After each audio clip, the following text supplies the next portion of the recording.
나가게 되면 어쩔 수 없이 한국인을 만날 수밖에 없다. 그렇게 됐을 때 이제 행동 요령을 알려주겠다라고 하는 거예요. 근데 그 요령 여러 가지가 있었는데 지금 가장 기억에 남는 게 이거였어요. 한국인을 만나면 일단 첫째, 경멸스러운 눈으로 쳐다봐라.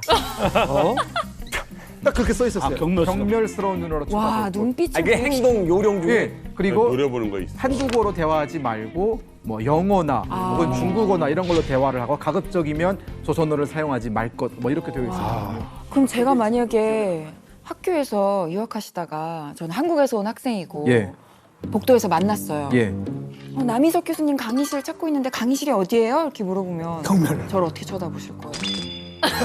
진짜 그렇게 볼 거예요? 아니 진짜 유학 이제 수업을 들으러 딱 들어간 첫날에 앉았는데 한국인 학생 5명이 있는 거예요. 되게 예쁘신 그런 한국인 학생도 있었고 이렇게 있었어요.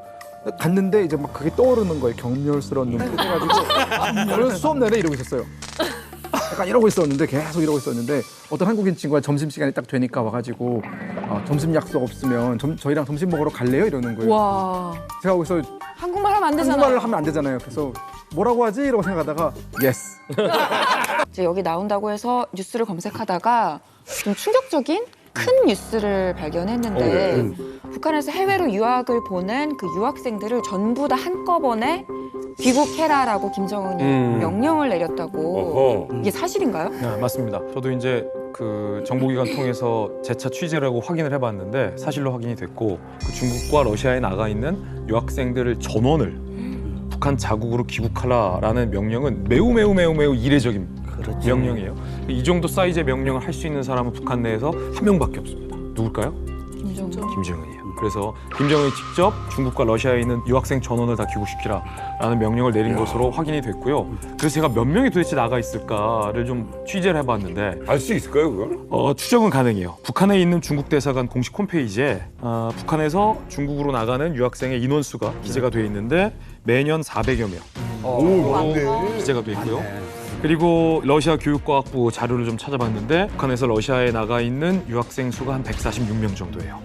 그런데 사실은 북한과 러시아에 공개적으로 집계된 유학생 숫자는 이보다 훨씬 더 많을 것으로 저희들은 보고 있거든요. 문제는 김정은이 2012년에 집권하고서 단 한 번도 유학생 전원의 봉국 귀환 명령을 내린 적이 없었거든요. 그것은 아마 각국에서 탈북 러시가 굉장히 잇따르고 있고 네. 우리가 보도되진 않았습니다만 꽤 북한 고위급 인사들과 그의 자녀들이 지금 이미 탈북했다는 보고를 김정은이 받은 것으로 보여요. 네. 자, 그런데 이 대목에서 하나 궁금해지는 게 있습니다. 이 김정은이 아무리 절대적인 권력이라고 하고 또 명령을 내렸다 할지라도 다들 들어와라 라고 하면 벌써 저 같아도 뭔가 분위기가 이상한데? 들어갔다 못 나오는 거 아니야? 그렇지. 라는 생각을 할 수도 있을 것 같고 몇몇 사람들은 또 뭔가 꼬투리 잡힐 짓을 했나? 하는 불안감도 있을 것 같아요. 진짜 김정은도 이런 사실을 모르지 않을 텐데 무슨 조급함이 깔려 있는 건가요? 왜 이렇게 급하게 갑작스럽게 소환을 하죠? 그러니까 말씀하신 거에 사실 이유가 다 나왔습니다. 그 조급하기 때문에 불러들인 것이고요. 유학을 나가게 되면은 저만 해도 한 3개월 만에 북한 체제가 잘못 돌아가고 있다는 것에 대해서 깨달았었는데 보통의 유학생들은 머리가 좋은 사람들을 뽑아서 보내기 때문에 한 3개월, 길어봤자 6개월이면 북한 체제의 모순을 다 깨닫습니다. 그런 사람들이 지금 코로나 때문에 몇 년 동안 북한으로 들어가지 못하고 있는 상황이란 말이죠. 그러다 보니까 북한 당국이 이들에 대한 통제의 끈을 좀 놓쳤습니다. 그러니까 내부는 어느 정도 통제를 하고 있는데 가장 머리가 좋은 그리고 가장 충성을 해야 되는 집단이 몇 년 동안 북한 어떤 당국의 통제 밖에 있다 보니까 그렇죠. 김정은 입장에서는 가장 두려운 사람들이 지금 통제 범위 밖에 있다. 이들을 어떻게 해서든지 빨리 평양으로 들여보내서 이참에 한번 대대적인 그런 통제 분위기를 잡아야겠다라고 판단을 하고 있는 것이죠. 근데 이번에 좀 이례적인 게 북한에 뭐 유학생들이 들어가는 거는 이전에도 3년에 한 번씩 들어갔거든요. 맞아요. 네, 그러니까 한꺼번에 전체 다 들어와. 그렇지. 이게 굉장히 이례적이에요. 저희 시 때도 그런 적 없었고 그러니까 맞아요. 그게 허출을 당한 유학생들은 굉장히 불안한 게 한꺼번에 다 들어가면 야 이거 무슨 일이야? 그렇죠. 이거 혹시 난 못 나올 수 있잖아? 하면 여러 가지 걱정이 많을 거예요. 제가 중국 자주 가잖아요. 지난주도 중국 갔다 왔는데 중국인 파트너한테 물어봤어요, 이번에요. 혹시 북한 유학생 만난 적이 있냐? 자주 만난대요. 그럼 이제 술 먹고 무슨 얘기를 하냐 물어보니까 욕을 한대요. 정은이 그 새끼 이딴 식으로 하면 안 돼. 진짜요? 중국 유학생이, 북한 유학생이요. 자기도 중국인임에도 불구하고 깜짝 놀라가지고 너 그렇게 얘기도 되냐? 물어봤더니 시식 웃으면서 이런 말을 했더래요. 아니 원래 나라님도 씹어야 맛이라고. 김정일도. 그러니까 알게 모르게 이제 중국에 나왔으니까 모든 걸 다 봤을 거 아니에요. 맞아요. 북한이 엉망으로 돌아간다는 걸 자기들도 느꼈을 거거든요. 그걸 털어놓은 거예요. 임금님기는 당나귀이다라고 해서. 이게 북한 당국이 이게 귀에 안 들어갔을까요? 그래가지고 소환을 시킬 수밖에 없는 상황이 온 거죠. 이게 욕까지 나오는 게 단계가 좀 있어요. 그러니까 처음부터 욕이 바로 나오진 않고 그렇지, 그렇죠. 처음에는 이거 뭔가 이상한데? 라는 생각들을 합니다. 그래가지고 모여 앉으면 야 근데 이건 좀 우리가 배웠던 거랑 많이 다른데? 라고 얘기가 시작이 돼요. 그렇지. 그러다가 그 다음 단계는 그 김정은을 빼고 그 밑에 간부들을 욕합니다. 야, 저 간부들이 부패했다. 나와서 보니까 야, 이거는 정말 부패했는데 왜 장군님은 열심히 하려고 하는데 그 밑에 사람들이 이거 못 받쳐주네. 뭐 이런 식으로 얘기를 해요. 그러면서 너랑 나랑도 틀 수 있는 사이지도 테스트할 그렇죠. 굉장히 정확합니다. 이런 얘기를 던지면서 누가 어떻게 반응을 하는지 보는 거예요. 근데 그 반응이 정말 문제가 많은 것 같다라고 격렬한 반응이 나오면 얘는 나랑 좀 생각이 비슷한데 그 다음번에 술자리 마실 때는 이제 그 존칭어를 빼고 얘기합니다. 근데 김정일이 뭐 이런 식으로 얘기하면 두 가지 부류가 있죠. 어떻게 그렇게 얘기할 수 있냐라고 펄쩍 뛰는 부류. 다른 부류는 그렇지 넘어가는 부류. 근데 그 다음 단계가 이제 자기도 모르게 튀어나와요. 근데 자기도 모르게 이걸 내가 뭐 땡땡땡 색이라고 얘기해야지라고 마음 먹는 게 아니라 막 얘기하다가 자기 분에 넘쳐서 경황대상. 훌쩍 나오거든요. 근데 그걸 내뱉는 순간 저도 똑같이 느끼는 건데 돌아갈 길은 없구나라고 느껴집니다. 근데 어찌됐건 이번 그 전치 소환 명령이 굉장히 이례적인 건 분명히 맞는 것 같아요. 북한 정권에서 뭐 코로나 때문에 몇 년 동안 가족들을 못 봤으니까 들어와서 가족 보고 가라고 인간적인 면모에서 불렀을 리는 없고. 그렇지 않죠. 그렇죠? 그렇다면 분명히 어떤 의도를 가지고 있고 이것이 굉장히 특수한 상황인데 이걸 어떻게 우리가 이해를 해야만 하는 겁니까? 일단 그 시점에 주목을 좀 해야 될 것 같습니다. 다들 아다시피 이제 코로나 때 북한이 이제 방역 기술이 떨어지기 때문에 좀 무식한 방식을 쓰지 않았습니까? 그냥 국경 봉쇄를 해버렸단 말이죠. 그래서 북한 사람들이 바깥으로 나올 수도 없었지만 또 다른 한편으로는 밖에 있었던 북한 사람들 예를 들어 가지고 외교관이라든지 무역일꾼, 노동자들 그리고 특히 이제 문제가 된 유학생들 이 사람들이 들어가지 못했거든요. 그렇죠. 그래서 작년에 이제 다시 국경 개방을 했어요. 개방을 했는데 귀국 명령을 내린 거죠. 그런데 어떤 일들이 벌어졌냐면 그 바로 북한 고위급 엘리트들의 탈북이 줄을 이어버린 겁니다. 예를 들어서 프랑스, 아프리카, 중국 등 각지에서 이제 외교관들이 탈북을 해버리거든요. 그래서 특히 이제 이번에 최근에 화제가 됐던 인물이 있죠. 지난해 11월 쿠바에서 탈북한 리일규 참사. 이분도 그 중에 이제 하나입니다. 쿠바는 정말 북한에 가장 가까운 국가잖아요. 그렇죠. 엄청 친한 나라지.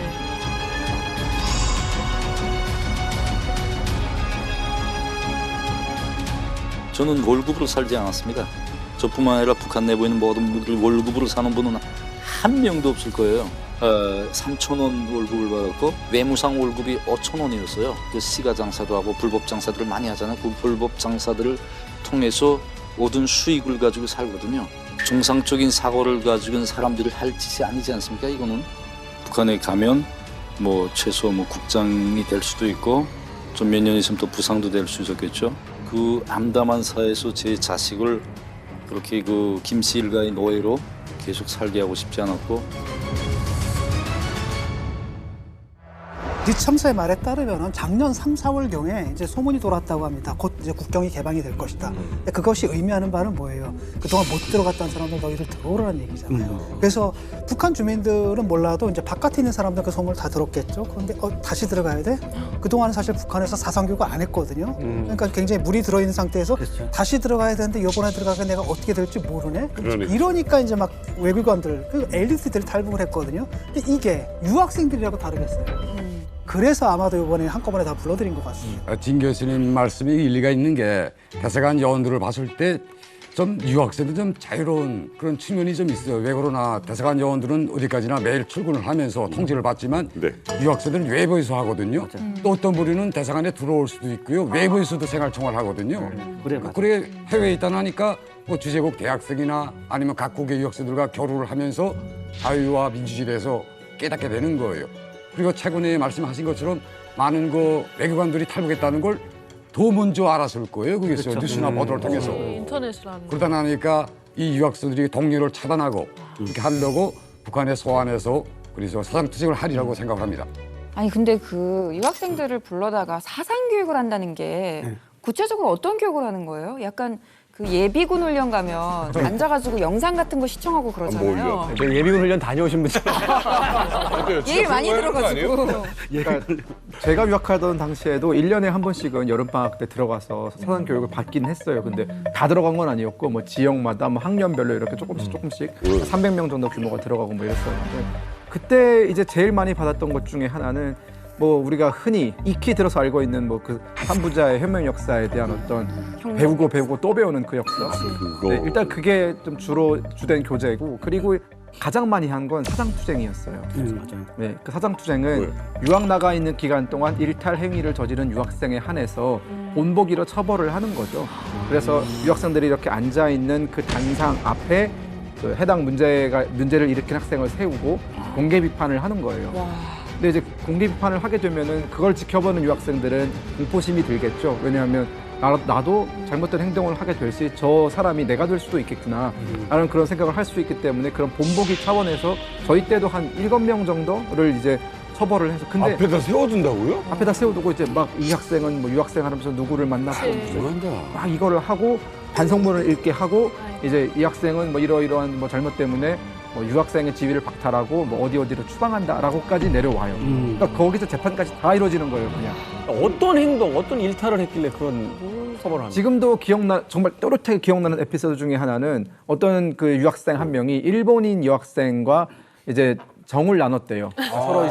서로 이제 사랑하는 너 좀도 마음. 그렇네. 네, 그런 아니 게 그게 들어서 잘못한 거예요?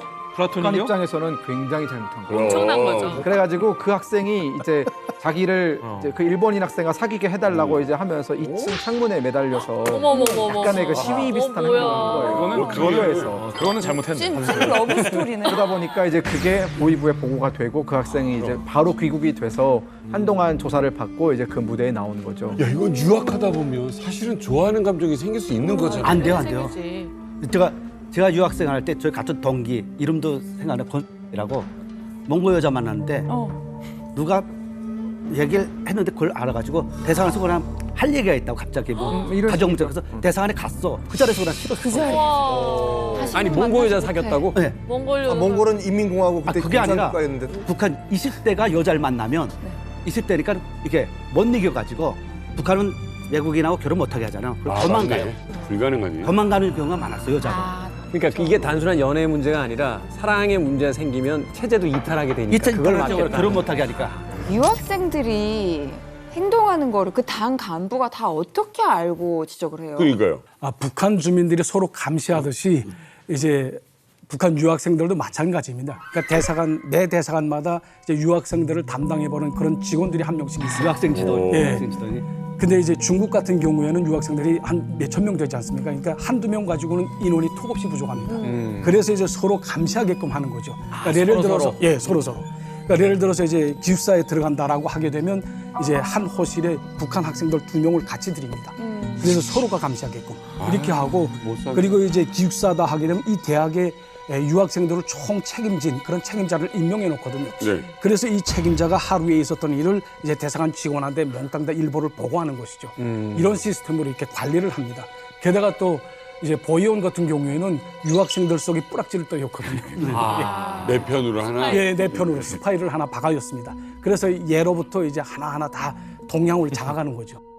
근데 여기서 이제 하나 걸리는 게 뭐냐면 북한 내부에만 있을 때는 그 세뇌 교육이라든지 어떤 사상 교육을 통해서 그렇게 믿고 따를 수 있겠습니다만 이미 유학 생활을 통해서 넓은 세상에 대한 또 진짜 이제 세상에 대한 이야기들을 다 확인을 했는데 이게 단지 들어가서 몇 주 몇 달 동안의 사상 교육을 다시 받는다고 해서 안 돼요. 오히려 모순점만 더 드러나게 되지 그게 과연 다시 원래대로 돌아갈 수 있느냐 이게 이제 궁금한 거거든요. 그래서 저희 같은 경우는 배웠던 교육이 대체로 여자였으니까 남자 조심해라라는 교육을 되게 많이 받았고 특히 한국 남자들이 꽃 들고 무릎 꿇고 앉으면 다 따라서 탈북한다는 거예요. 그래서? 네, 그래서 드라마 많이 봐서. 근데 뭐 저희는 이미 드라마를 너무 많이 봤고 그래서 그럼 절대로 안 된다 하면서 탈북한 케이스 뭐 이런 사진들 탈북한 사람을 데려다 보여줄 수는 없으니까 탈북한 사람들의 예시를 다큐멘터리 같은 거 만들어서 그거 시청을 시키고 또 나는 안 그러겠습니다 맹세다지게 하고 너무 사내 교육을 많이 받다 보면 나도 모르게 국뽕이 차올라요. 나는 그렇구나. 외아버리로서 우리나라에 충성하고 장군님께 외아를 갖다 바쳐야 되는 사람이다. 이런 막 갑자기 쓸데없는 그런 게 막 생겨서 해외 나가는데 나가자마자 그냥 비행장에서부터 그 국뽕이 화장실. 왜냐면 삼성 갤럭시 광고 계속 나오죠. 그렇지. K-팝 BTS가 춤을 추고 있죠. 하면은 노스코리아는 나오는 게 이상한 김정은밖에 없거든요. 맞네. 그럼 와 도대체 우리의 국뽕은 어디에 이렇게 되는 거죠. 이상한 일. 그러니까 유학생들이 5년이라는 시간 동안 들어가지 못했잖아요. 5년이라는 시간은 제 기준에서는 그 북한 정권에 대한 어떤 충성의 그 마지막 DNA까지도 다 바뀌는 시간이에요. 그냥 아예 그 DNA 자체가 남아있지 않다라고 보시면 돼요. 그 유학생들은. 그러면 지금 그 친구들은 끌려가는 심정일 거란 말이죠. 근데 이걸 김정은도 압니다. 본인이 데리고 들어와서 이 사람들에게 뭐 몇 주 동안에 또 충성 교육을 하면은 예전에 그 충성식이 활발했던 그 사람들로 돌아갈 것이다라고 믿지 않아요. 믿지 않지만 김정은이 기대는 것은 딱 하나입니다. 무시무시한 공포를 이번에 보여줌으로 인해서 너희들이 감히 다른 생각을 하지 못하게 할 수도 있겠다라는 그런 생각을 분명히 할 거고요. 과거에는 그런 악법들이 없었다면 지금은 반동문화사상 배격법이라는 어떤 법리적인 근거를 만들었잖아요. 그러니까 이게 대학생이라든가 혹은 뭐 청년 학생들을 강하게 처벌할 수 있는 심지어 뭐 15년 교화라든가 사형에 처할 수 있는 법리적인 근거가 이미 구축이 됐기 때문에 이 법리적인 근거에 기초해서 유학생들을 교화를 벌일 수 있는 것이고요. 몇몇은 공개 처형을 통해서 이제 유학생 사회에 긴장감을 불어넣겠죠. 근데 그런 상황을 유학생들이 분명히 제일 빨리 알고 있을 거 아니에요. 알고 있죠. 그렇죠. 야, 이 북한 유학생 사회가 지금 심상치 않을 것 같은데. 알고 있죠. 그 유학생들이 들어가면 어떻게 된다는 거 알고 있죠. 그렇지. 왜 부른지도 알고 있고 들어가면 못 나온다는 것도 알고 있죠. 지금 이거 언제까지 오라는 시한이 있어요? 아직 본격적인 송화는 안 된 걸로 제가 알고 있고요. 그러니까 또 그 유학생 중에는 혹시 우리 아버지가 뭐 찍혔나라는 불안감이 있는 애들도 있어요. 그렇죠. 분명 있을 거예요. 그리고 지금까지 우리가 반동문화사상 배격법으로 처벌한 사례를 보면 한국 드라마, 영화, K-팝을 들었다는 이유였잖아요. 세 가지 장르잖아요. 그렇죠. 근데 유학생들에게 이걸 적용한다면 장르가 하나 또 추가돼요. 한국 사람 만난 거? 한국 사람 만난 것뿐만 아니라 게임. 게임이요.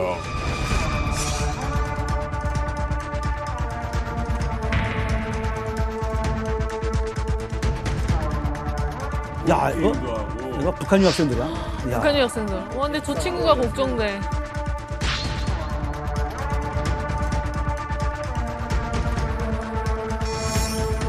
닌텐도 참나.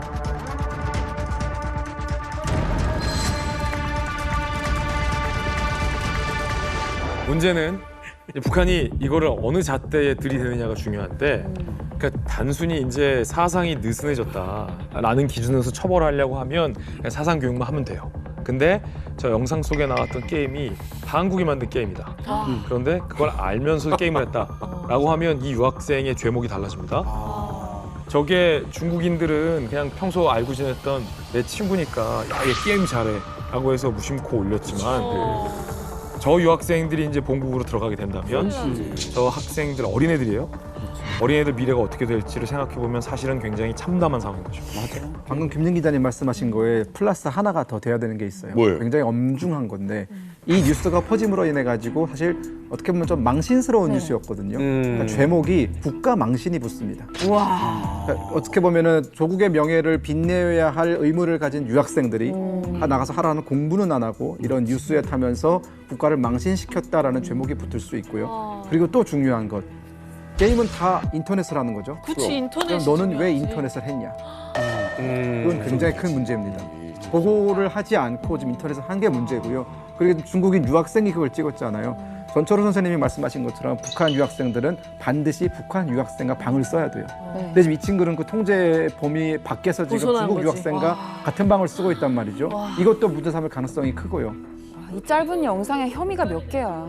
이게 사실은 일반적인 북한 주민의 이탈 행위라고 본다라면 이건 사실 이제 북한의 어떤 경제적인 상황이 있으니까 이제 먹고 사는 생존의 문제다 이렇게 이야기할 수 있습니다만 엘리트 계층, 북한에서도 최고의 엘리트 계층이라고 하는 이제 유학생들의 이제 탈출 러시가 펼쳐진다. 이건 사실 이제 사상적인 어떤 전향을 이야기하는 거잖아요.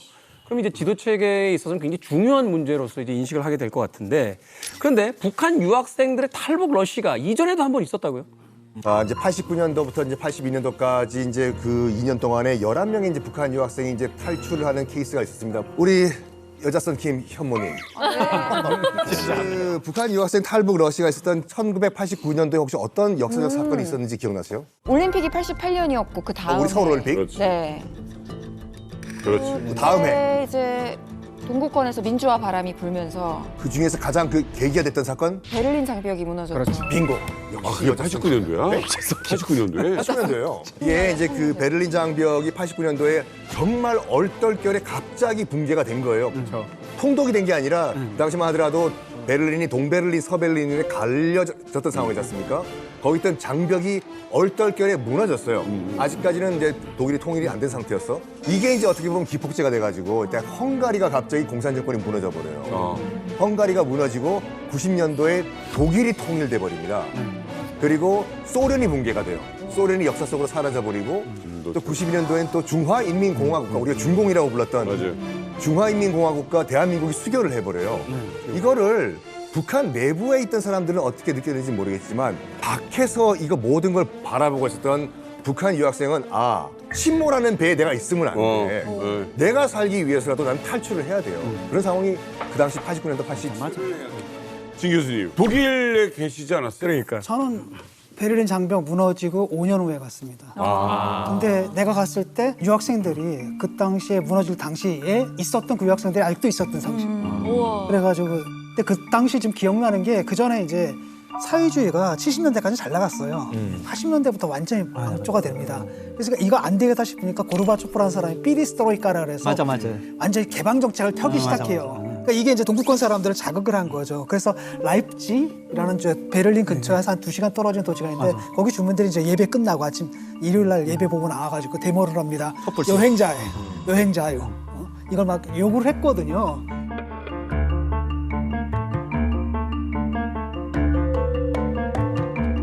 그러니까 이런 요구가 계속 올라오고 그 시위가 막 갑자기 전국에서 100만이 시위를 해. 그러니까 이제 동독 정권에서 막 굉장히 당황을 했거든. 네. 그래서 이제 무마한답시고 여행법을 개정을 합니다. 여행법 개정안인데 사실 개정안을 딱 읽어보고 하나도 개정된 건 없거든요. 그냥 여권 발급 절차를 조금 간편하겠다 요 정도인데 그 당시에 귄터 샤보우스키라는 대변인이 있었습니다. 얘한테 딱 이거 줬거든요. 근데 얘가 이렇게 쭉 본 거예요. 다 보지도 않은 거예요. 그래가지고 매일 하는 그 언론 브리핑이 있거든요. 언론 브리핑을 하다가 사람들이 이제 뭐 여행 자유화는 어떻게 되는 겁니까? 그랬더니 Also Privatreisen nach dem Ausland können ohne Vorliegen von Voraussetzungen, Reiseanlässe und Verwandtschaftsverhältnisse beantragt werden. Die Genehmigungen werden kurzfristig erteilt. 언제부터요? 근데 얘가 안 읽어봤거든. 그랬더니 Das tritt nach meiner Kenntnis ist das sofort. Unverzüglich.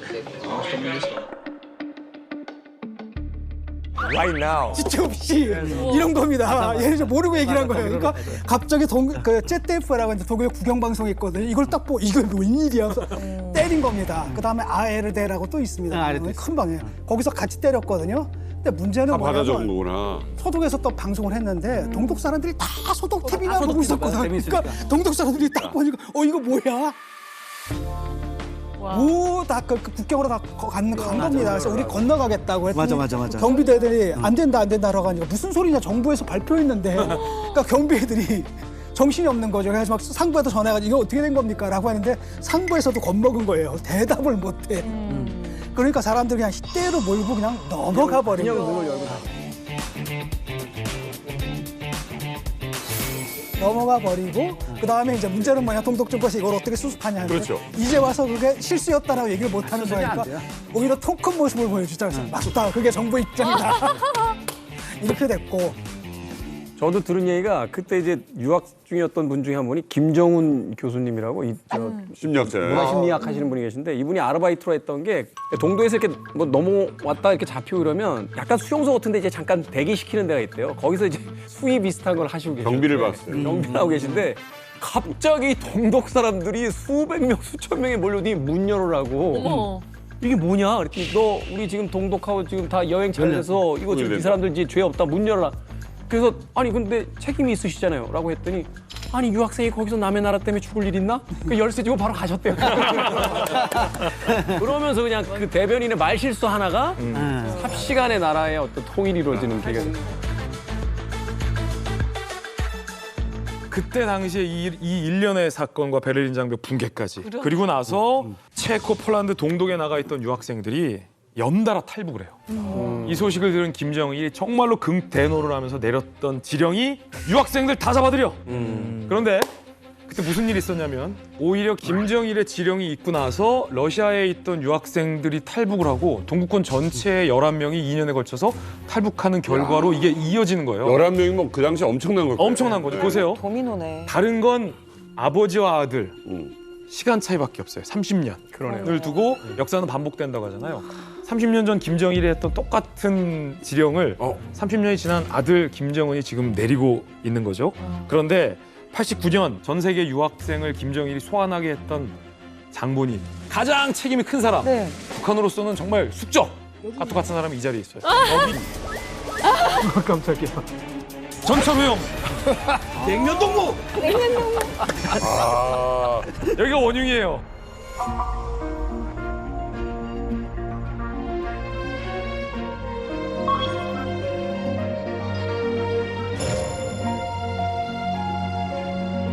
제가 89년도 11월 달에 친구하고 같이 여기 넘어왔는데 제가 넘어오고 다음 달에 동독에 있는 유학생들을 갑자기 대사관에서 회의가 있다고 네네. 통보할 거서 모여가지고 그냥 실어서 보낸 거예요.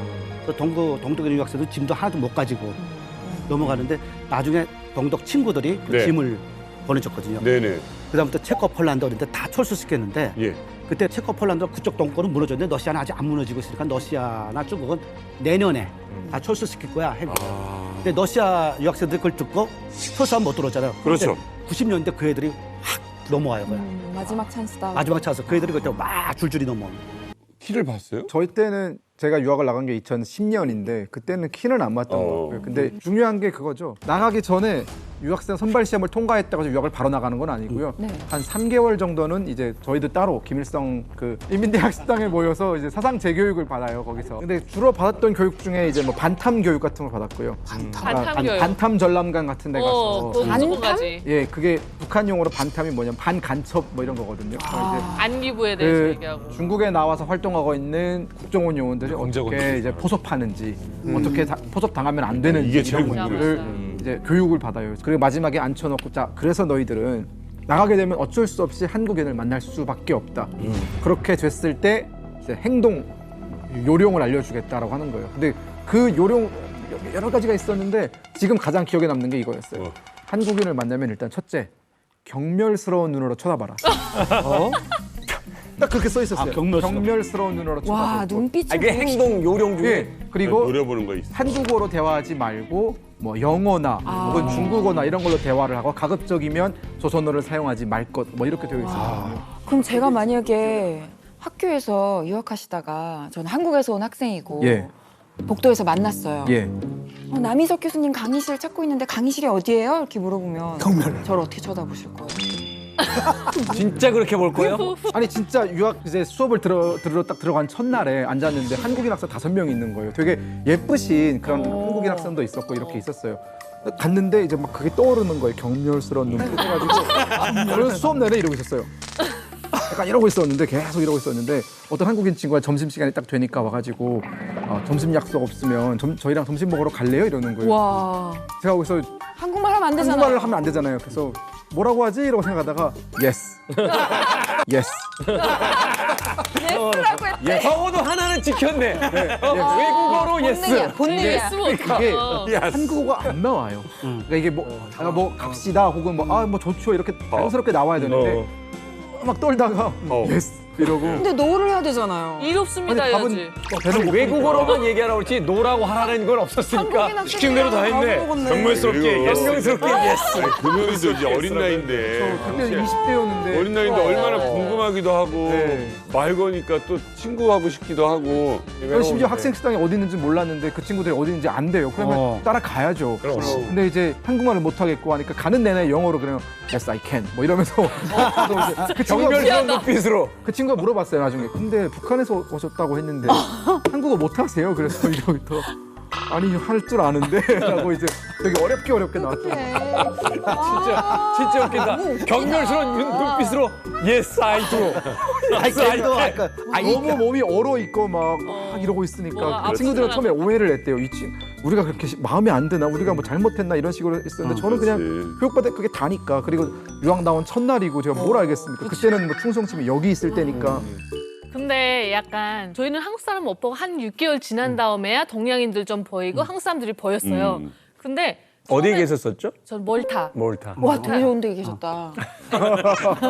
지중해. 관광지. 그래서 어쨌든 있었는데 저희는 좀 노스 코리안이 창피했어서 그런지 모르겠는데 노스 코리안 레스토랑 아니고 그냥 코리안 레스토랑만 있었어요. 그러니까 우리가 한국 식당인 줄 알고 들어오는 사람들도 있었단 말이에요. 유학생들 딱 들어왔는데 처음 듣는 그 서울말 딱 들어오는데 경직이 뭐예요? 근데 연습은 냈으니까 안녕하십니까? 뭐 무슨 메뉴 쭉 썼는데 메뉴가 다르잖아요, 글자가. 그치. 네, 근데 우리는 막 한복 입고 그러지도 않아서 그냥 프리하게 입었었단 말이에요. 근데 뭐야 종합지짐? 북한이에요? 지짐이 종합 지짐이. 야 오랜만에 와, 그 유학생들 얼마나 놀라겠어. 진짜 다들 이러고 쳐다보는 거예요. 네. 근데 속으로 약간 와 한국 사람 뭐 이런 거 있잖아요. 근데 겉은 네. 뭘 주문하셨습니까? 뭐 빨리 하십시오. 뭐 이런 식으로 하는 거예요. 근데 처음에만 좀 그랬고 저희도 다 애기들이잖아요. 21살인데 그 친구들도 대학교 1학년생들이고 아, 그렇지. 너무 공감대도 많고 궁금한 것도 많고 그리고 그 친구들이 오면 마스크팩도 좀 축 넣고 가고 립스틱도 넣고 막 이러면 와 이거 붙이면 성애교 되겠지 막 이랬었거든요. 그래서 뭔가 연결고리가 점점 생겨서 그래. 6개월 지나면 다 친구가 돼요. 그치. 그는 서로 약속을 하는 거예요. 야, 좀 있으면 1시쯤 보이부가 자다가 와. 그럼 그때부터는 우리 원래처럼 서로 이렇게 그냥 선의가 이렇게만 하고 오면 인간 시스템이니까 조심하자. 그럼 서로 약속하는 거예요. 되게 공감하신다. 이게 정말 공감되는 게 유학생들은 보통 다 이렇게 나눠져 있단 말이에요. 북한 유학생들은 소수고 한국 유학생은 뭐 워낙 많으니까. 그래서 저도 이제 반에 들어갔을 때 친구들이랑 좀 친해진 다음부터는 뭐 금여가 뭐 이렇게 이름 부르면서 친해지는데 제가 그 친구들한테 부탁한 게 있어요. 뭐라고? 야, 저 반에 북한 유학생이 한 명 더 있다. 근데 복도를 오가다가 나한테 금여가라고 절대 부르면 안 된다. 그때 친한 처음 니네가 나 그렇게 부르면 나 끌려갈 수도 있다. 그러니까 북한 유학생이 보이면 내가 걸어오더라도 모르는 척해라. 라고 했더니 애들이 정말 모르는 척을 해주더라고요. 맞아. 이제 막 저를 아는 애들은 와 금여기다 금여기다 해. 이렇게 하는데 옆에 애들이 하지 말라고 막. 야 조용히 하라 모르는 척하라고. 그러니까 다른 북한 유학생들이 있으니까. 그래서 그거 보면서 되게 고맙더라고요. 저는. 젊음이 얼마나 좋은 거냐면 이 체제라는 게 얼마나 우스꽝스러운지를 보여주잖아요. 우리가 만난 지 몇 시간, 몇 개월 만에 이렇게 다 친구들이 될 수 있는 걸 이걸 막고 있다는 거니까. 저희도 처음에 유학할 때는 사상이 투철하잖아요. 그래서 처음에 동독에 가면 처음부터 본대에 가는 게 아니라 1년 동안 전 세계에서 온 유학생들을 모아놓고 다시 독일어를 다시 가르쳐요. 그럼 그게 전 세계에서 다 와요. 멕시코에서 오고 뭐 남아공, 팔레스타인 뭐 아니면 히랍 뭐 다 와요. 거기 모여서 항상 우리가 북한에서 듣는 건 김일성의 김정일이 모르는 사람 없고 주체사상은 그렇죠. 주체 연구소가 전 세계 다 해서 다 배운다 다 알잖아요. 충성한다고 그러죠. 그래서 딱 그래서 어디서 하냐 그러니까 코리아에서 왔다고. 김일성이 나라에서 왔다. 김일성. 주체사상. 발음이 안 좋나 내가 주체사상. 뭐 영어로 김일성. 그래서 몰라요. 그러니까 너무 화가 나는 게 놀래지. 그러니까 믿고 싶지 않아 그냥. 그러니까 얘한테 너만 모르는가? 너 짐승이야! 막 그래. 딴 사람 아는 줄 알고. 막 물어. 딴 사람 또 물어봐. 또 몰라. 그럼 그게 한 1개월 동안 믿기지가 않아. 그러면 좀 우리보다 키 크고 이런 놈한테 못 그러고 약간 좀 우리보다 못 살아 보이는 기사 데리고 들어가. 그럼 북한 유학생들 2명씩 한 방이거든요. 데리고 들어가서 어떻게 김일성을 모를 수 있냐? 근데 독일을 잘 모르잖아요. 6개월밖에 몰라요. 근데 그거 가지고 어떻게 다 김일성이 어떤 사람 망령대에서 태어났고 막 망령대에서 망령대에서 태어났고 뭐 빨치산 투쟁하고 뭐 전 세계가 막 옆집에 데려다가 자기는 족보 가리키는 거야 지금. 숙소에서 나 애가 가만히 있다가 하품을 옷 따다가 하품을 하고 막 때리고 나가려고 그러면 막 이거를 야! 너 똑같아. 그러면 왜 걔들 가만히 있냐면 저녁마다 북한 유학생들 항상 모여가지고 야 태권도 훈련을 해요. 태권도. 그러면 그 딴 나라 사람들은 아시아 사람들은 다 홍콩 영화 밖에 다 쌈자라는 줄 알아. 그럼 말을 못해. 그러면 대사관에서 한 1, 2주차 전화가 와. 사상교육 시키는 건 좋은데 외국인들 때리지 마라. 왜 그러냐? 그러니까 그쪽 대사관에서 신고를 자녀일 수도 있잖아. 어머. 그쪽 대사관에서 거기는 고위층이지. 외교 문제죠 이거는. 근데 거기에서 뭐라면 그 사람 그런 얘기를 하나. 외국인들 김일성을 모를 수도 있어 이런 얘기 절대 안 해요. 그런 순간 그 사람 잘리는 거야. 그렇죠. 때리지 말고 벽을 줘. 근데 지금 생각해보면 얼굴 줘. 진짜 한심한 얘기인데 그런 짓을 했어. 근데 1년, 2년 되니까 같은 그냥 유학생이잖아. 그러니까 미안해요. 왜 때렸나 우리가.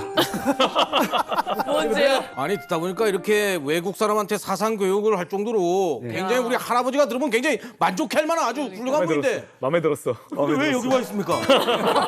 마음에 들었나? 아니, 본인이 하다가 왜 당신 집안이 잘못됐고요.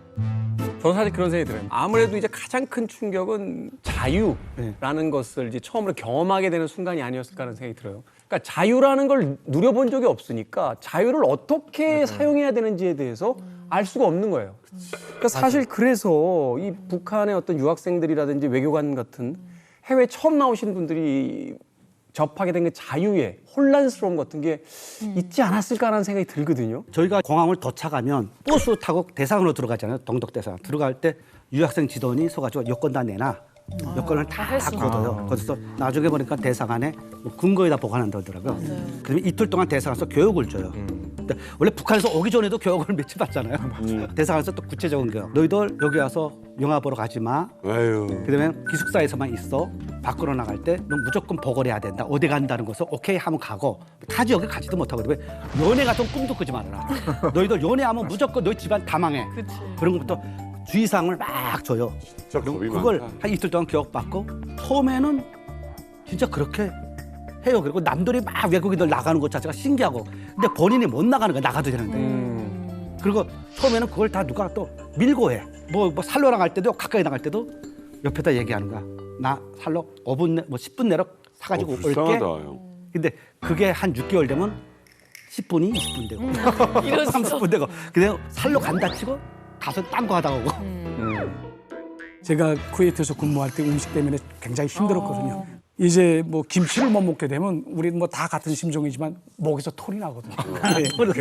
진짜 못 굽습니다. 저희끼리 그런 얘기인데 속이 정리가 안 돼요. 예. 먹어줘야지. 그래서 뭐 할 수 없이 지금 쭉 서치를 하다가 이제 인터넷에서 찾아보다가 보니까 쿠웨이트에 한국 식당이 딱 하나 있는데 이제 찾아갔습니다. 그때 식당 이름이 아리랑 식당이에요. 그렇죠. 이름 좋아. 그래서 이제 가족과 함께 쉬는 날에 이제 그 한국 식당에 이제 찾아가는 거죠. 김치를 먹으려고.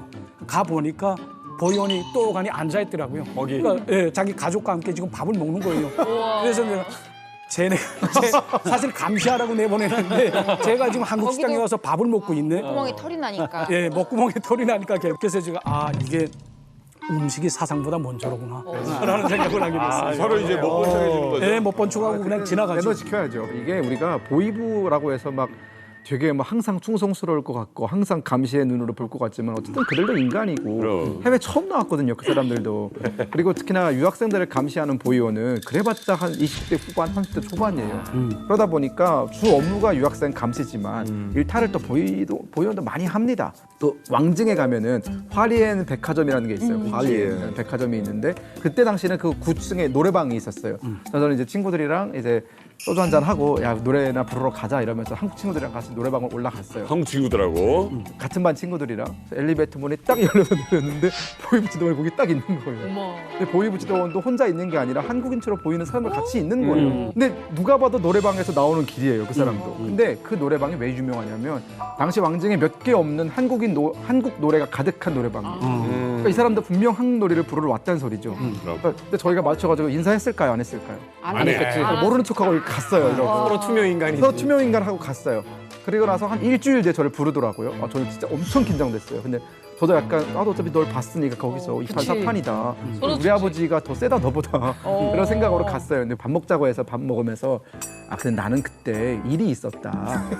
나는 그 업무를 보는 일이 있었는데 넌 왜 왔냐? 그래서 저도 그냥 중국 친구들이랑 같이 생일 축하하러 왔다. 중국 노래 부르는 거지? 그래서 난 무조건 중국 노래 부를 거야. 그런 거지? 알았어. 해줬어요. 합의 받고. 합의 왔어. 제가 그 뒤에 조금 뭐 좀 주긴 했어요. 그럼 좀 찔러주긴 했습니다. 혹시 몰라서 달러를 보이지도 않는 동지 좀 쓰십시오라고 주니까 그렇게 좋아하더라고요. 그럼. 이거 보이부도 사실 오기 전에 이제 김경혁 씨에 대해서 조사를 하고 왔겠지. 근데 벌써 북에서의 어떤 위치나 다 이런 게 있으니까 사실은 이게 문제가 시끄러져서 좋을 건 없다. 무조건 천밀밀 불렀다고 하면 됩니다. 천밀밀 불렀다고 하면 돼요. 보이원도 사람이고 얼마나 또 외국 가면 좋겠어요. 자, 그런데 이게 있잖아요. 또 잘 사는 집안이고 이 보통 집안이 아니라서 유학까지 간 건데 북에 들어가면 이제 막 고위직으로 승승장구할 것 같은데 왜 탈북을 했을까? 많은 질문들을 했을 거예요. 근데 그때 제가 20대잖아, 20살. 그러니까 가장 피가 끓을 때인데 먹고 살기 힘들어서 탈북은 아니고 동독이 워낙 잘 사니까 동독에서도 워낙 잘 살고. 근데 그때 뭐냐 88년도에 그때 서울올림픽을 봤는데 우리 소독 TV를 보니까 소독 TV에서 계속 생중계해 주잖아요. 너무 우리가 보던 거하고 북한에서 보던 거가 다르고 북한에서 보면 남조선 얘기하면 데모 막 하얀 뻥 떠지고 장면만 딱 찍어서 보내잖아요. 그렇죠. 소문지거든. 근데 여기는 그대로 보여주는데 보니까 이렇게 경찰들이 오토바이 타고 탁 하이바 쓰고 다잖아. 오토바이도 너무 멋있고 하이바 써 있는 거예요. 그러니까 그리고 여자들도 이렇게 그때 한복 입고 막 그 자원복 있었는데 한복도 너무 예뻤어. 때깔들이 너무 좋은 거야. 이렇게. 피부들이 너무 좋지. 야 이거 우리가 보던 거하고 너무 다르다. 이게 우리가 동독에서도 동독이 훨씬 북한보다 잘 사는데 거기서 또 소독에서 또 한국의 발전상을 계속 하니까 저 동독보다 더 잘 산다면 얼마나 잘 살까 하는 생각. 그래서 모든 게 다 깨진 거죠. 그 전에서 딱 흔들렸는데. 근데 그 다음에 아마 동국권이 막 무너지니까 우리가 빨리 가서 통일을 맞이해서 우리가 저 선진 자본주의를 배워야 되겠다. 그런 마음으로 왔어요 처음에는. 이게 젊으니까 이제 우리 북한 사람들 발전시켜야 된다 이런 생각. 그러면은 막 김일성, 김정일이 싫어서 북한 체제가 못 견디겠어서 도망치려고 나온 건 아니네요. 싫긴 싫었어 그 사람들. 약간 말이 자기 아들내미한테 막 주잖아요. 봉건세서 그런 것도 다 싫고 그런데 조금 싫었구나. 많이 싫었어요. 많이 싫었어요. 나중에는 내가 그래도 북한에 가서 뭔가 이바지하겠다라는 마음으로 탈북을 하신 거예요. 유학생들 그냥 모여서 우리가 북한에 가서 할 거 없다. 우리가 잘못하면 바이러 계란 까는 거다 이런 얘기를 많이 했어. 온 집안이 망하지 않냐. 어떻게 해야 되냐 이런 얘기를 많이 했는데 저는 근데 그때 어느 내에 북한 가볼 줄 알았어요. 그때 러시아, 중국도 다 경제 개발하고 그때 남았던 쿠바하고 베트남만 남았어요. 그래서 북한도 사회주의 나라끼리 다 연합해서 했는데 북한도 못 견딘다. 어느 내 무조건 무너진다. 우리가 빨리 가서 자본주의를 배워가지고 북한 사람들한테 잘 사는 자본주의를 가르쳐주자. 유학생들 다 애국자라는 북한 사람들이 없는 외화벌이 가지고 우리 생활비도 대주잖아요. 그러니까 항상 그게 북조선 인민도 잘 살게 해야 돼 이런 생각. 그래서 그런 생각 가지고 가는데 아직도 못 가고 있습니다. 많은 아마 유학생들이 이 전철우 씨와 같은 심경의 변화의 그 과정을 밟을 거예요. 그러니까요. 세월을 건너뛴 금혁 씨도 그런 마음의 변화가 있었죠. 처음에는 북한에 대한 어떤 배신감, 그러면서 이 체제를 이탈할까 말까에 대한 고민, 탈북을 결심하면서도 가슴 한켠에는 이게 맞는 건가에 대한 어떤 후회, 두려움. 전철우 씨 마음속에 이 탈북의 불씨가 점점 커지고 있었어요. 88 서울 올림픽도 받겠다. 그런데 결정적인 사건 하나가 빵! 터집니다. 그게 어떤 사건인지 영상으로 준비했습니다.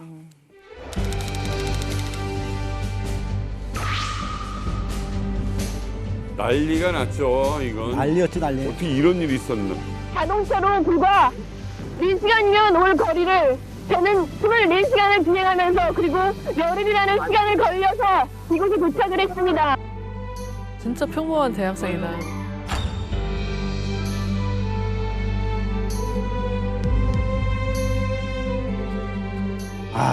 진짜. 어깨에다가 저런 행동도 했구나. 평양 특전장에 달려온 서울의 애국어대학교 임수경 학생 장하다 100만 학도의 자랑스러운 대표요. 많이 했죠 저거. 진짜.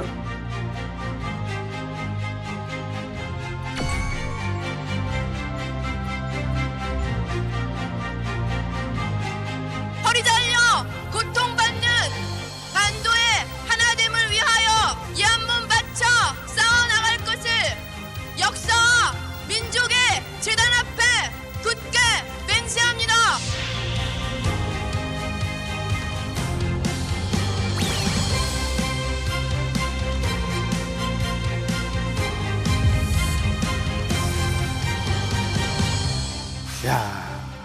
이 임수경 방북 사건은요 정말 엄청난 센세이션한 그런 사건이었습니다. 대한민국과 북한 이 양쪽 체제에서도 다 놀랄 수밖에 없었던 일대 사건이었는데 저때 이제 저희들도 굉장히 깜짝 놀라게 된 게 김일성과 포옹하는 장면이라든지 한국 대학생이 막 북한에 가서 그 마이크 앞에서 연설하는 장면 같은 것들이 대학가에도 굉장히 그 여러 가지 어떤 논쟁을 불러일으켰고 또 충격을 줬었는데 정말 북한 젊은 층에게는 저 당시에 임수경 씨가 굉장히 신드롬 같은 어떤 인기가 있었다. 이런 이야기를 또 듣기도 했었거든요. 근데 어떻게 임수경 씨가 전철우 씨가 탈북을 결심하게 만든 결정적인 사건이 된 거예요? 설마 뭐 임수경 씨를 보고 한눈에 반해서 반한 것도 있어요. 네. 제가 여기 와서 사랑에 유행에 빠져서? 네, 다 빠져. 덕분에 유학생들이 와서 다 빠졌어. 임수경 만나보고 싶다고 많이 그랬어요. 그래, 어떤 모습에 그렇게 빠진 거예요? 이거 버스 타고 쭉 들어가는데 사람들이 다 깃대 들고 막 줄 서서 가. 그래서 저 뭐냐? 그러니까 임수경이 한영대 한다고 그러더라고요. 그래? 근데 그 다음날부터 TV가 뭐고 맨 임수경이 얘기야. 뭐 가자마자 친구들 만나죠. 김책공대생들. 그러니까 소리야. 와, 남조선 학생들이 우리 생각하고 달라. 그래서 뭐? 그러니까 김책공대 왔는데 여기에 있는 남자들 중에서 나하고 그러니까 연애할 사람, 그러니까 데이트할 사람 손 들어봐 그랬대. 나랑 사귈 사람? 사귈 사람 손 들어봐 그랬대. 그러니까 뻥 쪼가지고 누구도 손 못 드는 거야. 도발적이었구나. 응. 그래서 그걸 끝난 다음에 막 야 어떻게 여자가 저렇게 먼저 얘기했어 있냐. 너무 멋있다. 막 너무 멋있다. 그때는 좀 센세이션이다. 너무 멋있다. 그래서 야 남조선에 여자가 저런 얘기도 할 수 있는 것 같아. 막 그러고 그다음에 저녁에 되면 매 새로운 소식. 뭐 어제 행사했는데 저녁에 파티에서 막 술을 먹는데 문하고 10시 좀 지나서 이제 헤어집시다 하니까 임수영이가 더 먹자고. 임수영이가 대장이거든요. 더 먹자면 누구도 못 가는 거야. 한두 시까지 또 먹었는데 대단하다. 거기다 대고 그 바지랑 뭐 이런 거 다 유행했죠. 머리 모양이랑 다. 그 단발머리에다 이거 항상 그 이렇게 운동 콘테스트죠. 어쩌다우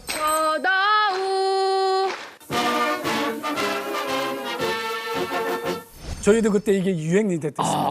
진짜 멋있잖아요. 멋있고 그다음에 너무 예쁘잖아요. 지금 그때가 더 예뻤던 것 같아. 지금 사진 화면 보는 거다. 그때는 다 반했어. 진짜 좋아했구나. 다 좋아했어. 그러니까 아이돌이 아이돌. 다 정도가 김일성보다 더 좋았어. 지금의 아이돌. 일성보다. 그래서 갔는데 한 달쯤 있다 임수경가 구속됐다. 깜빡이 떴다. 그것도 이해가 안 되는 거야. 죽여버려야 되는데 왜 또 죽여? 죽여버려야 되는데 왜 또 죽여? 북한 입장에서. 학생들 입장에서. 북한이면 죽였지. 어떤 소문이 돌았다면 소문이 다 그랬어. 임수경의 아버지가 남조선 지하철을 다 가지고 있대. 그래서 우리 임수경이 죽여버리면 다 지하철 폭파시켰다 그래서 무서워서 뭐 어쩌고 했다면 납득이 안 되니까. 벌새가 말도 안 되냐 계속 얘기하더라고. 야, 이게 저도 그때가 생생히 기억납니다. 그때 완전히 뭐 난리도 아니었어요. 난리 아니었죠? 네. 그러니까 임수경이 이제 그 소식이 매일 뉴스 앞머리에 뭐 오늘은 뭐 백두산에 올랐다, 뭐 내일은 무슨 망종대 고향집에 갔다 이런 뉴스로 완전 도배를 했었습니다. 맞아. 그 다음에 또 우리가 제일 그 쇼크로 다가왔던 게 뭐냐면 이제 뭐 삼국을 통해서 평양에 왔다니까 뭐 우리는 진짜 여행의 자유가 없으니까 아무데도 못 가지 않습니까? 그런데 한국에서는 다른 나라에 나갈 수 있으면 나가네.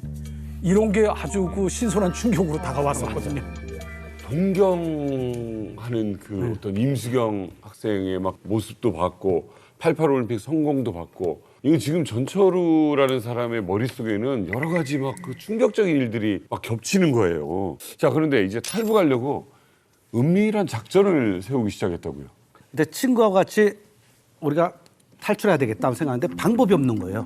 왜냐면 동북권은 자기들끼리 여권 있으면 다닐 수가 있는데 우린 여권 다 회수당했지. 그래서 유학생들이 한번 폴란드 가려고 열차 타고 가다가 검을하면 외국인 학생 쪽에서 안 보내준 거예요. 그 한두 번 들으니까 갈 데가 없는 거야. 체코라도 가서 도망가면 되는데 갈 수가 없으니까 방법이 전혀 안 보여. 뭐 동서배는 다 장벽 있지. 그래서 그렇죠. 어떡할까 하다 남조선 그 대사관에 도움을 받아야 되겠다 하고 그다음에 남조선 대사관에 편지를 쫙 썼어요. 아, 그러니까 편지는 주고받을 수 있어요. 분단 국가인데도 편지는 다 가요. 당시에는 서독 사람들은 언제라든지 동독에 들어갈 수 있었고 동독 사람들도 은퇴하면은 서독 방문을 또 할 수가 있었고 친척이 있으면 친척이 있으면 친척 그렇죠. 있으면 친척 방문했고 친척 그다음에 방문이 가능해요. 편지는 왕래했고 그다음에 전화도 교환국 있잖아요. 교환국을 거치면은 동독에서 서독으로 전화도 가능하고 그랬던 시대입니다. 그다음 생각해 보세요. 여기 이제 서울이면 서울이 둘로 나눠진 거거든요. 베를린이라는 게 동독 영토 한 가운데 들어와 있어요. 방송을 차단할 수가 없는 게 여기 차단하면 다 차단되거든요. 그러니까 동독 사람들도 다 서독 TV 보고 다 봤어요. 다 동독 애들 만났는데 물어보니까 동독 TV 안 봤대요. 학교 가면은 서독 프로그램 얘기하고 그렇게 지냈다라고 하더라고요. 그런 분위기였어요. 김책공대 출신의 이 엘리트 전철우 씨는 안 걸리게끔 편지를 썼을까? 자, 그래서 제가 정답은 이겁니다. 당시에 전철우 씨가 한국 영사관에게 썼다는 편지를 제가 입수했습니다. 깨끗한데? 재현을 한 거죠. 자, 재현이요? 뭐라고 썼는지 한번 정답을 공개할게요. 이게 뭐야? 바로 이 편지가 전철우 씨가 한국 영사관에 보냈다는 그 편지를 재현한 겁니다. 근데 내용을 보면 톨스토이 7246-0548-5686 0335 7636 6141 어디서 많이 본 거 아니에요? 난수표잖아. 난수표죠, 난수표. 난수표인데 그걸 또 직접 쓴 게 아니고 이 잡지를 오려 뜯어 붙였어요. 붙였네요. 필체를 안 필체 남기려고. 때문에. 전철우 씨가 이 필체가 걸리지 않게 하기 위해서 일일이 숫자를 오려서 난수표로 편지를 보내요. 이 난수표는 어떻게 읽어요? 난수표는 이 숫자를 이용한 암호 전문입니다. 일명 북한에서는 암존 하는데 이 암존이라는 건 서로 암존을 주고받는 사람들끼리 어떤 책을 난수표로 사용할 것인가를 먼저 약속을 해요. 예, 그렇게 하고 이제 4개의 숫자가 한 개의 조합으로 돼서 한 글자를 나타내거든요. 그러니까 예를 들면 첫 번째하고 두 번째 숫자는 책 페이지를 나타냅니다. 그리고 세 번째는 위에서부터 몇 번째 열이라는 그 열을 나타내거든요. 그리고 네 번째 숫자는 이제 왼쪽에서부터 몇 번째 굴자라는 이 굴자를 또 나타냅니다. 이렇게 돼서 하나하나 조합을 해가지고 이제 해독을 해야 한 개 문장이 형성되는 거예요. 아니 근데 난수표라는 게 코드는 공유해야 되거든요. 보내는 쪽하고 받는 쪽이 그쵸? 같은 난수표를 공유해야지 이게 암호가 되는 건데 네. 그쪽에는 그게 없잖아요. 톨스토이라고 그래서 적어놓은 거 아니에요? 이런 게 있는 거죠. 톨스토이가 쓴 책은 전 세계에서 다 아니까. 그리고 서독에서는 전쟁가표 이거 책을 가지고 있어요 다. 그래서 처음엔 종에다가 책을 2개 넣고 글자 하나씩 표시해서 몇 번 해서 종에다 다 썼어요. 다 쓰고 이걸 그대로 버리면 한국 대사관에도 북한 가족들 많다고 해서 이걸 가지고서 학교에 가면 내가 혹시 문제에서 잡혀가면 필체 조사하잖아요. 그런 첩보용가 젊으니까 많으니까 많이 필체 검사하면 안 된다 해가지고 그거를 하려고 또 동독 신문이 있어요. 신문을 잔뜩 갖다 다 얼어가지고 다 펼쳐놔가지고 그걸 붙이려고 와 이거 일주일 이상 걸리더라고요. 하루 종일 할 수 없잖아. 근데 그 내용이 뭐였어요? 그때 보내주신 이제 그 난수표의 정확한 해석이 이거예요. 북한 유학생 남조선에 가고 싶다. 도와달라. 내일 밤 전화. 영화다. 동독에서는 서독에 전화할 수가 있어요. 근데 전화가 우체국에 가서 한국 대사관한테 전화하겠습니다. 그러면 통화돼서 연결됐어요. 그러면 연결해요. 아침부터 가서 저녁 늦게까지 계속 기다리는데 연결이 안 되는 거예요. 밤늦게가 기다다가 끝내고 문 닫고 연결 못 해가지고 왔어요. 와 이건 뭐지? 비밀 경찰이 막았나?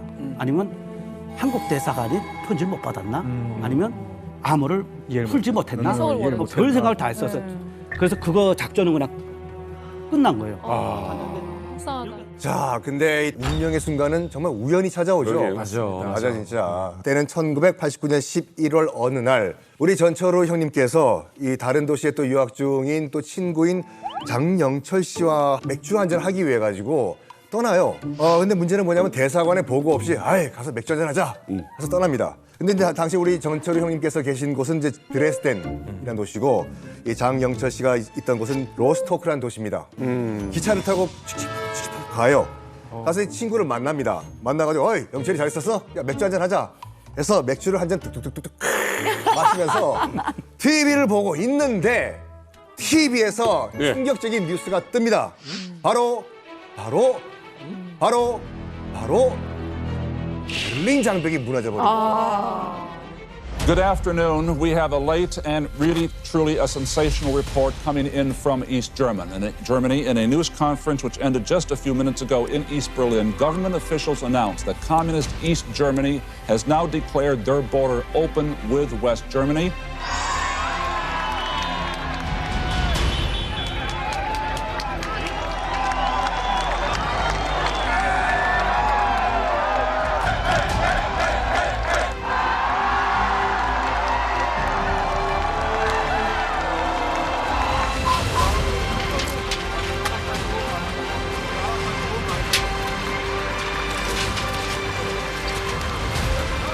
이게 속보로 나왔어요. 이게 속보로. 소독 TV에. 자, 이걸 이제 전철우 씨가 보는 거예요. 우연과 실수와 오보가 It's incredible for me. It's I can't describe really my feelings. It's something unreal for me.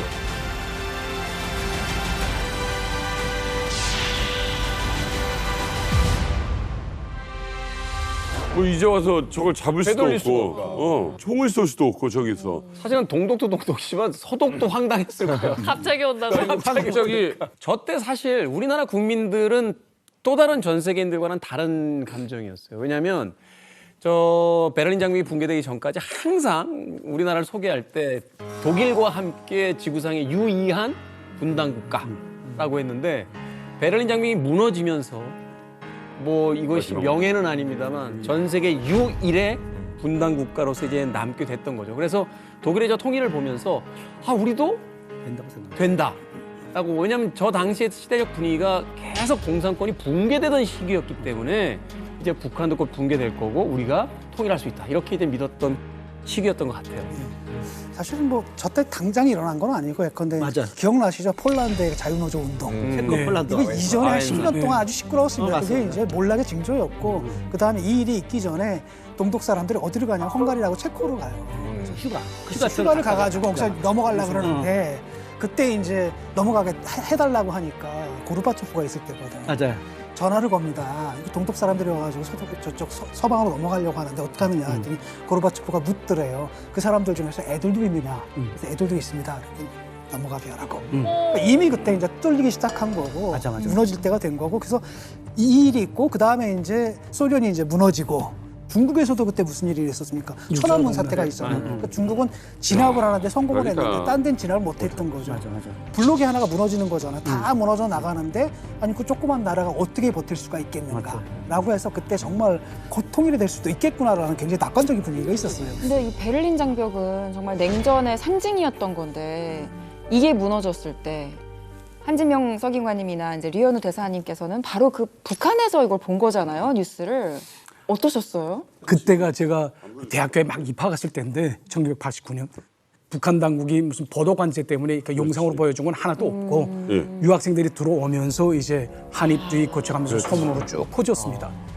그래서 이제 북한 당국이 그때부터 부랴부랴 주민들을 통제하기 위한 그런 수단으로 계속 사상교양을 했거든요. 그때만 해도 뭐 김정일이 무슨 사회주의는 과학이다, 뭐 사회주의에 대한 해방은 허용될 수 없다, 뭐 이런 노작들을 계속 발표하면서 주민들을 엄청 괴롭혔어요 그때. 네. 그 전에 평양 외고 학원에서는 그 5학년 때 그 스페인어과하고 불어과하고 해외 유학을 많이 나갔어요. 그 전에는 5학년 때 나갔거든요. 학원 반 때. 그 사건이 터진 날부터 유학기라 잘렸거든요. 그러니까 우리도 한 4학년, 3학년 공부하면서 선배님들 쭉 가는 거 보면서 아 저쯤 되면 나도 가겠구나 하고서 열심히 다 공부했거든요. 근데 중간에 다 잘라버린 거예요, 몽땅. 아 그래서 다 잘려버리고 희망까지 다 없어진 것 같아요, 그때는. 근데 원래 해외에 있으면 무슨 그 나라에서 무슨 일이 터졌을 때 북한 대사관에서 무조건 연락 오잖아요. 관리 감독 차원에서. 맞아요. 그 친구가 맥주 마시다가 속보, 소독팀인데 갑자기 속보가 하면서 하면 차가 지나가는 거 믿어지지 않았어. 눈으로 의심하죠. 그 전날까지는 막 총으로 쏴 죽였거든요. 뭐야? 근데 속보에서. 근데 좀 있더니 기숙사 관리인이 올라와서 전화 왔어. 내 친구한테 그래. 전화 통화하거든. 초려. 큰일 났어. 그래서 왜? 그러니까 지금 동서 베를린이 열려가지고 대사관에서 연락이 왔는데 대사관 사람들이 전부 내려가가지고 베를린에 있는 유학생들은 대사관에다 모아놓고 그다음에 다른 데는 유학생 몇 명인데 다 직원들 나가서 강당에다 붙잡아놓고 못 나가게 한대. 또 갈까봐. 갈까봐. 저 다 비상사태에서 다 대사관에 쫙 달아갔는데 얘 안 된 얘가 혼자 있었어요. 딴 데 있다가 파견돼서 이상한 대학에 가서 파견돼 있었어요. 그러니까 거기에는 인원이 없어가지고 못 가니까 너 움직이지 말아라. 그러니까 대사관에서 인원 모자린 거야. 거기까지 못 온 거야. 우리 두레지대는 공대가 크니까 유학생들이 여러 명 있었거든요. 그렇죠. 분명 우리 지대는 와서 강당에다 잡아놓을 거예요. 그러니까 내가 없는 거 하면 그러니까. 내가 보고도 안 하고 왔잖아. 큰일 난 거야. 운명이다. 큰일 나서 야, 그럼 빨리 가야 되겠다. 그래서 아침에 일어나자마자 빨리 막 갔어요. 가고 내 친구는 바레줄로 나왔고 그래서 티켓 해가지고 딱 타고 영철아 베를린이 무너졌다니까 어차피 내려가면서 베를린이 있으니까 내가 베를린 가서 보고 우리 숙소 가서 드레즈덴 가서 너한테 전화해줄게 상황을. 그러니까 아 그래. 근데 거기는 열차가 많이 안 다니까 5분 이상 서 있어요. 그러니까 서 있는데 얘가 딱 주더니 철이야 나도 갈래. 너를 막 뺏어가지고 얼굴 가서 깜짝 놀랐어. 얘가 뭔가 불안했던 것 같아. 같이 가게 돼서는데 이러면 혼자 가면 안 돼. 그러니까 하도 불안한 거야. 뛰어가서 혼자 타왔어. 운명이다. 그래서 둘이 탔어. 베를린 쪽으로 가기 시작했어. 네. 야. 자, 이제 전철호 형님과 이제 장영철 형님이 이제 북한 대사관 사람들이 이제 당연히 베를린 역에 진을 치고 있다라는 걸 감을 잡으셨겠죠. 그래서 영철아, 우리 베를린 역 말고 지나쳐가지고 다른 역에 가자라고 해가지고 일단 가기 위해서 이제 전철을 탔어요. 전철을 타서 가고 있는데 전철 안에 있는 한 독일 청년이 손에 뭔가 들고 있는 걸 봤는데 충격을 받은 거예요. 들고 있지? 그게 뭐였을까요, 여러분들? 정답은 바로 놀랍게도 짜잔 캔 맥주였어요. 캔 맥주. 맛있겠다. 놀랍게도 캔 맥주는 자본주의의 상징이에요. 맥주라고 하면 고향이 이제 독일이잖아요. 근데 대부분 유럽 국가들이 대부분 다 맥주는 병맥주 마셨거든요. 근데 미국의 상징이 그 당시 7, 80년대까지만 하더라도 청바지를 입고 한 손에 햄버거 한 조각에는 캔 맥주였어요. 우와. 이 캔 맥주를 저 동독 청년이 들고 있다는 것은 저 동독 청년이 분명히 서독을 갔다 왔을 것이다 라고 생각해서 물어보러 다가간 것이 맞죠? 맞아요. 그때 우리가 서독 TV를 보면 서독 사람들은 캐논을 못 먹어. 동독 사람들은 캔이 없고 다 병이거든요. 영철하고 전철 타고 가는데 앞에 캔 맥주서 저는 분명 서울에 갔다 왔다. 그래서 가서 물어봤어. 야, 너 서울 벨리에 갔다 왔냐? 그러니까 갔다 언제 왔냐? 그러니까 지금 오고 있대. 어머. 거기 샀냐? 그러니까 거기 샀대. 야, 그러면 우리도 가야 되는데. 네. 그러니까 동독 돈 주면서 야, 이거 줄 테니까 다시 한번 데려다 줄래 우리? 그러니까 쉴 때 피곤해서 안 되는데. 그래서 X가 작았어. 야, 그러면 어떡해야 되냐? 그러니까 여기서 가서 어디서 내리래. 내리면 사람들 가면 따라가래. 내리면서 굉장히 두근두근하게 분명 대사관에서 와서 기다리거든요. 근데 거기에는 우리가 완전 매각에서 내렸으니까 기다리지 않는데 전철역을 나가니까 저 사람들이 줄줄줄줄 가는 거예요. 와. 따라가는데 막 엄청 긴장했어요. 그때 사람들이.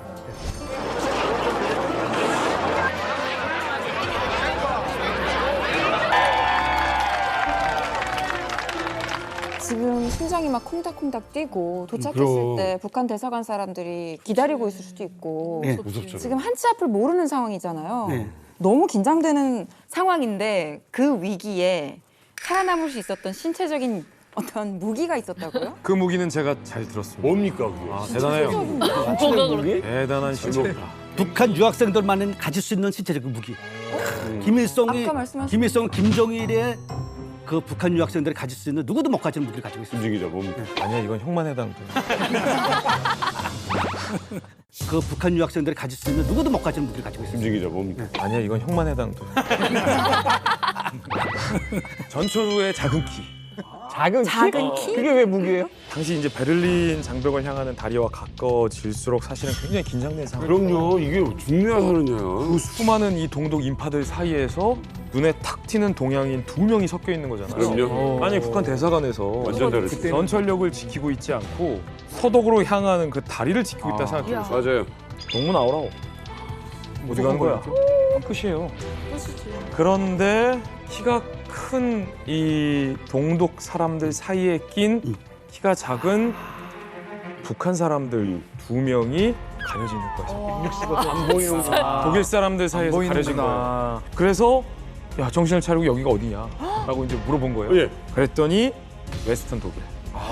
서독당에 꿈에 그리던 서독당에 이렇게 안전하게 이야. 갈 수 있었던 거죠. 야. 얼떨결에 묻혀서 강화 사이에 미꾸라지처럼 그냥 쑥 들어간 거예요?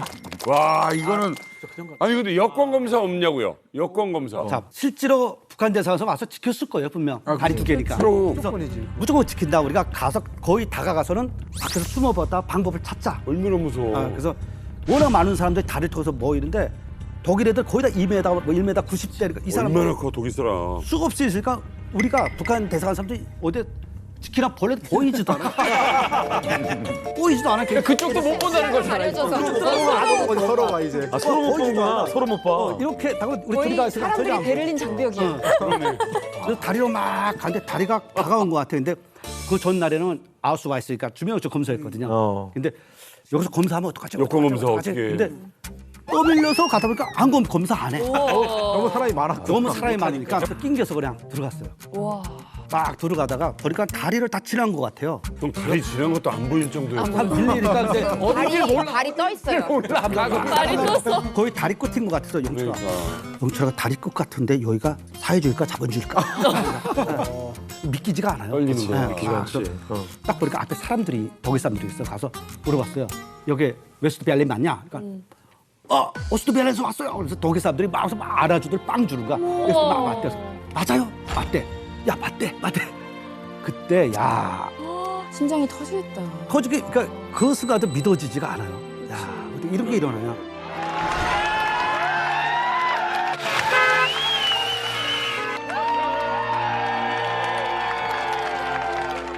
뭐 오랜 시간 동안 이제 한국행을 꿈꾸다가 이제 기회를 잡은 거죠. 그래서 이제 한국행을 결심하고 그렇지. 결국은 가장 먼저 향한 곳이 바로 베를린의 영사관인데 영사관에 딱 가보니까 문이 딱 닫혀 있었던 겁니다. 이거 어떻게 하냐? 도대체 어떻게 하느냐. 그래서 그때부터 이제 두 학생은 무작정 베를린에 살고 있는 한국인 유학생을 찾아야 되는 거예요. 어떻게 찾는가? 전화번호부. 전화번호부를 딱 보면은 거기 이제 성들이 있을 거 아닙니까? 네, 맞아요. 그러니까 거기서 이제 김 씨나 박 씨나 리 씨나 한국성을 찾으면 된다. 그래서 이제 그걸 가지고 무작정 이제 한번 전화를 걸어보는 거죠. 그러니까 그때는 20살, 23살 돼가지고 머리가 되게 빨란 것 같아. 지금은 그렇게 안 되는데 진짜 머리가 팍팍팍 돌았어. 그때 겁도 안 나고. 근데 그때는 핸드폰이 없었으니까 전화기에 이렇게 전화번호 책이 이렇게 두꺼워요. 저게 김씨, 박씨 뭐가 있을 거다. 전화하자. 전화번호 엄청 막 전화해. 안 받아. 팍 전화해. 안 받아. 계속 이게 그날 동서 베를린 무너지니까 교민들 다 나와버린 거야. 집에 안 받아. 축제니까. 2002년도 한 15분 이상 막 하다가 뭐가 이상해서 뒤에 딱 보니까 뒤에 줄 쫙 써 있어. 전화하자. 서로 전화할 사람들이 많아. 나가지고 그다음에 외국인들 만나가지고 혹시 아시아 사람들, 아시아 사람들 못 봤냐? 코리아 사람들 같은 건데, 저게 성당 앞에 보면 코리아 사람 같은 사람이 뭐 서명 운동을 하는데, 그래서 거기에 갔는데 성당 앞에서 코리아 이즈 원 헌수방 하나 걸어놓고 서명 운동을 하는 거야. 우리도 하자. 우리도 통일을 해야 돼. 성당 앞에서 막 멀리서 딱 보니까 한국 사람 맞아. 근데 우리는 항상 남조선 교민들은 다 북한 편이다고 이렇게 북한에서 얘기했거든요. 저 사람들이 분명 북한 편이 있을 것이다. 우리가 이렇게 그냥 넘어왔으면 저 사람들이 연락만 하면 북한 데서 금방 넘어서 우리 잡아갈 것이다. 그래가지고 가서 용철이 보고 야 용철아 절대 한국말 하지 마. 독일어로 얘기해라. 물어봐라. 독일어 몇 마디 하는데 갑자기 북한 유학생입니까? 내가 북한 학생입니까? 영철이가 근데 좀 착해요. 얘가 그러면 모른 척 하던데 네 그럴 거야. 어떡해. 거기서 그다음에 그 사람들이 햄버거도 사주고 그때 얘기하는 게 뭐냐면 우리가 작전을 싼 게 넘어간다 그러면 대사관에다 또 할까 봐. 그래서 우리는 북한 대표 유학생 대표로 왔다. 남조선에서 너무 모른다. 그러니까 우리 정보를 받아가야 된다. 근데 용사가니까 가니까 문이 걸려 있더라. 나도 빨리 가야 된다. 그래서 자료 받아야 된다니까 이 사람들이 용사관이 아니라 용사 공간 전화번호를 알려주더라고요. 용사가 사는데. 그렇지. 공관 전화번호까지 손에 넣었으니까 전화 걸고 남조선으로 가면 되는 거잖아요. 그래서 그것도 전화 걸 때 또 공간에 또 간첩들 있잖아요. 공간에 또 간첩들 있잖아요. 야! 그 전제력 다 간첩이야. 모든 상황을 세대가 다 확실하게 된 세대야. 세대가 확실하게 된 세대. 와. 아무도 믿을 수 없다. 공중전화해서 전화할 때 그때 제가 전화했어. 독일어로. 주드코리아니스에 버투사프스 맞냐? 그러니까 맞대. 그래서 몇 마디 막 하는데 갑자기 혹시 북한 사람들 아닙니까? 형 독일어가 어떻게 했겠어? 독일에 북한 사람들이 억양이 섞여 있는 거야. 아니, 독일 사람만큼 못하죠. 그래도 잘했어. 4년 될 때 되게 잘했어. 근데 북한 사람들 아닙니까? 그래서 대답할까 말까 하다가 맞습니다. 너무 솔직해 계속. 거기서 뭐 해봤자 또 뻘어놓고 왔고 그래서 맞습니다. 그러니까 그래요 환영합니다. 남조선은 너무 올라옵니까? 그래서 예 그래서 했습니다. 그러니까 환영합니다. 어디에 계십니까? 그래 광장 플라츠다 이거든요. 네, 플라츠 옆에 전화 부스에 있다. 그러니까 그래요 기다리세요. 제가 가겠습니다. 그래. 그러면 영철하고 작전을 짠 거예요. 이것도 간첩이면 분명 북한 대사관에 전화했을 것이다. 그러면 당시 북한 대사 올 수도 있다. 그러니까 영철아 미안하지만 지금까지는 내가 다 했으니까. 가장 위험할 때. 가장 위험할 때 영철이 보냈어. 내가 작전을 짜 세웠거든요. 그리고 제가 그때 저 같이 살던 독일애가 매일 운동해서 따라하다 보니까 제가 그때 근육이 막 이랬어요 진짜로. 아까 기자관에 좋아서 근육이 이랬지. 그리고 분위기 어디 계셨지? 나는 힘이 세니까 운동만 해서 영철아 그러면 네가 여기 있다가 그 사람들 오면 나한테 무조건 여권을 보자 그러라. 왜냐면 북한 대사관 사람들 한국 여권을 안 가지고 있잖아요. 나도 무조건 여권 보자 그러라. 여권이 맞으면 어른 머리를 쏟아주고 틀리면 왼물에 쏟아주고. 그러면 내가 저 나무 뒤에 숨어 있다가 만약에 네가 왼편으로 하면 내가 사람들한테 가서 너를 낚아채가지고 군주 속으로 뛰어가자. 그렇게 다 해놨어요. 그러면 칼도 딱 준비해가지고 잘못하면 이거 막 휘둘려야 되잖아. 그러니까 그 생각도 했을 것 같아요. 진짜 그럼 하지. 목숨을 팔아야 지금에서야 웃으면서 얘기하는 거지. 그럼. 지키고 있는데 좀 있더니 차가 두 대가 쫙 와요. 쫙 내린다. 7, 8명이 딱 내리더라고요. 많이 왔다. 양옆으로 호위에서 들어오지. 그래서 딱 와서 용철이를 만나. 막 얘기하더라고요. 근데 얘기하더니 얘가 무슨 신호를 보내야 되는데 신호를 안 보내고 나 쪽으로 막 걸어와. 철이야 그래. 대답도 못하겠고 방법이 없어. 얼지 그냥. 뭐 어디서 나가야 되는데 막 내 앞으로 철이야 하면서 막 그래서 이 이게 내가 잘못 봤는데 오른쪽도 아니고 안쪽도 딱 와서 처음에는 그놈이 지금 나까지 끌고 혼자 잡혀가지고 나까지 끌고 가려고 생각했는데 그래도 내가 양심이 있어 힘을 버리고 갈 수는 없잖아. 그래서 칼 딱 펴서 준비하고 나갔어. 거기다 할 때 영철아 여권 봤냐? 봤어 남조선 거야 그래. 그래서 갔어요. 맞습니다. 거기서 내가 여권 보여주세요 그랬어요. 보여주더라고. 그러니까 맞더라고요. 그래서 타고 그다음에 하고 용사 공간에 딱 들어왔는데 그때부터 긴장이 확 풀리더라고요. 남들보다 편하게 갔다 왔는데 마음속은 엄청 목숨 걸고 갔거든요. 근데 소보벨론 공항에서 소도로 가야 되잖아요. 그래도 안전하잖아요. 그렇죠. 근데 그때도 막 그 암살했고 막 북한에서 호텔에서도 막 뭐 커튼 좀 멋지게 하고 옛날에 그랬어요. 그래서 가서 소보벨론 있는 공항에 가서 여권 가지고 나가는데 못 가게 딱 잡는 거야. 그러니까 독일 군인도 경찰도 와서 우리 잡아가는 거야. 어머. 그러니까 참사가 나갔다 다시 돌아와서 막 항해를 가. 그래서 여권이 조사실 끌려갔어요. 여권은 다 아무 문제가 없었어. 근데 북한 대사관에서 연락을 했대. 북한 유학생 2명이 가짜 여권 가지고 갈 거다. 근데 잡혀가지고 막 부들부들 떨었어요. 북한 대사관에서. 근데 그때 뭐가 기하냐면 이 참사가 안기부 직원이 걱정하지 마. 너희들 못 가면 우리 용사관에서 살자. 용사관에 못 돌아. 너희들 버리지 않을 거야. 못 가면 나도 너하고 평생 같이 살게. 이런 얘기를 하는 거야. 근데 감동이다. 그런 얘기가 마음이 놓이긴 하지만 남조선 사람 100% 밀 수도 없잖아요. 그 당시에 그럼 마음은 좀 놓이는데 진짜 그때가 너무 힘들었어요. 나중에 보내줘. 얼마나 무섭겠어요. 네.